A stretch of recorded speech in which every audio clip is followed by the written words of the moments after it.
في إشارة هذه الحديث ابن مكحول يقول قال أعرابي. ودائما في هناك علاقة بين الأعراب وبين علامات الساعة في أكثر من موقع، أنك تجد الأعراب مع أنهم ما لهم علاقة بالموضوع المتعلق بتدقيق العلم، لكن يجري الله على أذهانهم شيء من سرعة البديهة، سرعة البديهة الذكاء، فقد يسأل سؤال ما سألوا عنه الذي مع النبي صلى الله عليه وسلم، وربما فات عليهم، لكن هذا الأعرابي كان سببا في ذلك. فقال أعرابي يا رسول الله متى الساعة؟ جاء البدوي هذا يسأل متى الساعة، فقال رسول الله صلى الله عليه وسلم ما المسؤول عنها بأعلم من السائل. منتبهين معي؟ إذن هذا الكلام يبين أن الساعة غير علم له، غير علم الساعة بالنص. فقال الأعرابي يا رسول الله متى الساعة؟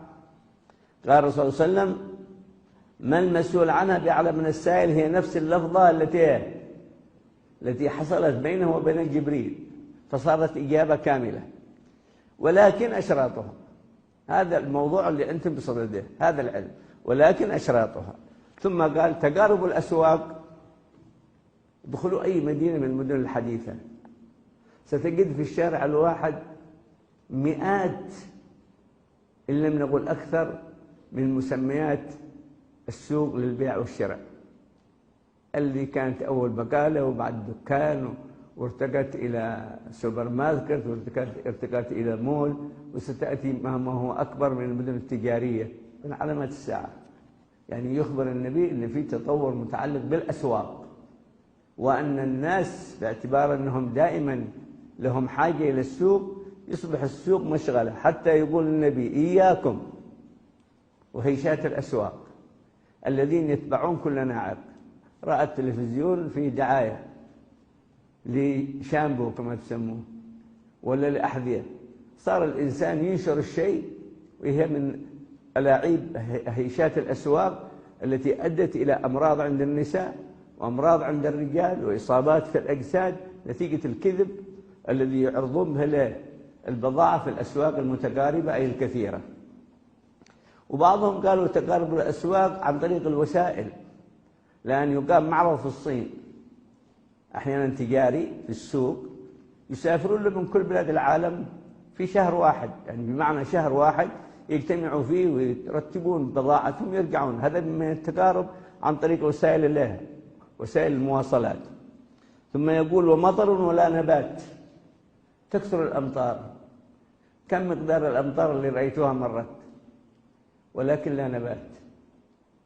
لا حد ما رأينا نبات حصل بمعنى النبات الذي يعيد شرف الاقتصاد في البلد، أو يحيي بمعنى وآخر حياة الناس في المعيشية.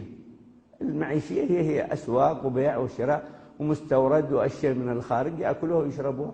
المطر ينزل ولا نبات، يخرج إلى أماكن معينة في صحراء أو غير ذلك ويتجمع. هذه من علامات من علامات الساعة. وظهور الغيبة.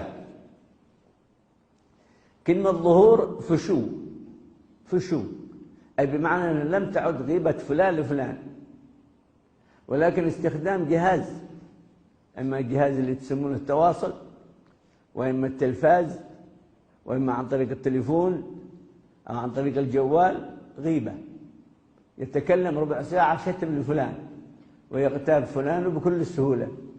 التلفزيون يتكلم عن قصة وحكاية فيها غيبة. الناس يستخدمون أساليب معينة عن طريق ظهور الغيبة، فشوها، بحيث أن كلمة واحدة ينزلها إنسان في مقطع تأثر على مئات الآلاف. وهذا في حديث آخر يشير لأنه من علامات آخر الزمان أن الكذبة تبلغ الآفاق. الكذبة تبلغ الآفاق. الإنسان لما يستخدم عقله كذبة تبلغ، الواحد يكذب، هذه كذبة تبلغ الآفاق. إذن معنى ذلك إشارة رمزية إلى أن استظهر وسائل توصل الكلمة الواحدة اللي يكتبها فلان إلى الآفاق كلها عبر شبكات التواصل. إذن صدق رسول الله صلى الله عليه وسلم في توصيف المراحل. وظهور أولاد الغية أي الزنا. لماذا؟ لانعدام الضوابط الشرعية لا في الزواج ولا في العلاقات الاجتماعية بين الرجال والنساء. وهذه الآن زاحفة على كثير من بلاد المسلمين، جاءت عن طريق الاختلاط بين الرجال والنساء في الوظائف وفي الإدارات وفي الوزارات وفي الحياة الاجتماعية، وعدم المراقبة الأدبية الأخلاقية على النساء وعلى الرجال في الأسواق وفي غيرها من المواقع التي يمكن من خلالها بحكم الإصابة التي تصاب بها الناس من ضعف العلم وضعف الدين أن يقعوا والعياذ بالله في مثل هذا الحرام، فيكون المرأة تحمل من غير زوجها. وهذا يكثر في مجتمعات عديدة اليوم عربية وإسلامية على تلك الصفة، ونسأل الله الحفظ ونسأل الله اللطف. تعظيم رب المال، وأنتم تسموهم رجال المال والأعمال، يعني يصبح رب المال هو المعظم الذي له قيمة، لأنه يعالج مشاكل الخلق. لما يكون يعالج مشاكل الخلق بوجود المادة، الناس تعظمه، تعطيه مكانته، وترفع قدره أكثر مما ترفع قدر صاحب العلم.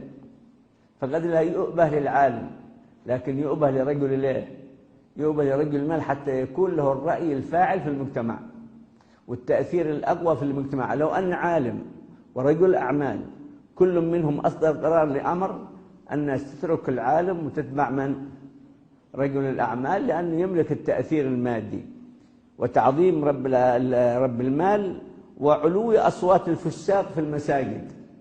كلمة الفساق أي الذين يسهل عليهم غيبة الناس، الكلام في أعراض الناس، الوقوع والعياذ بالله في الكلام عن الخلق بما لا ينبغي، الاستعجال في الوصوف لما يجري في حياة الناس. أنا سمعت في بعض المساجد يقوم خطيب يروي لهم قصة مرأة حصل منها كذا وزنت وتعرفت على فلان وقال فلان في الخطبة.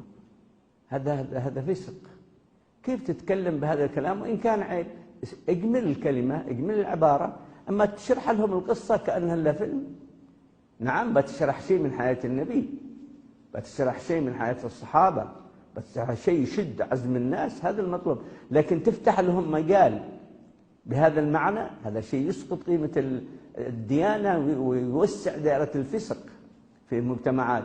فوصف النبي الفساق الذي يروجون الفسق عن طريق المنابر أن هذه من علامات الساعة. وظهور أهل المنكر على أهل المعروف. أهل المنكر الذي ترون في المجتمعات ما يفعلون من الانحرافات يكون أقوى من أهل المعروف. فمن أدرك ذلك الزمان، ويمكن يكون عاد بعض الأشياء ما جاءت، فمن أدرك ذلك الزمان فليفرع أو فليفزع بدينه وليكن حلسا من أحلاس بيته، أي يتجنب الاختلاط العام بالناس ويعيش في محدودية حياته. وكما سمعتم في بعض الأحاديث: عليك بخويصة نفسك.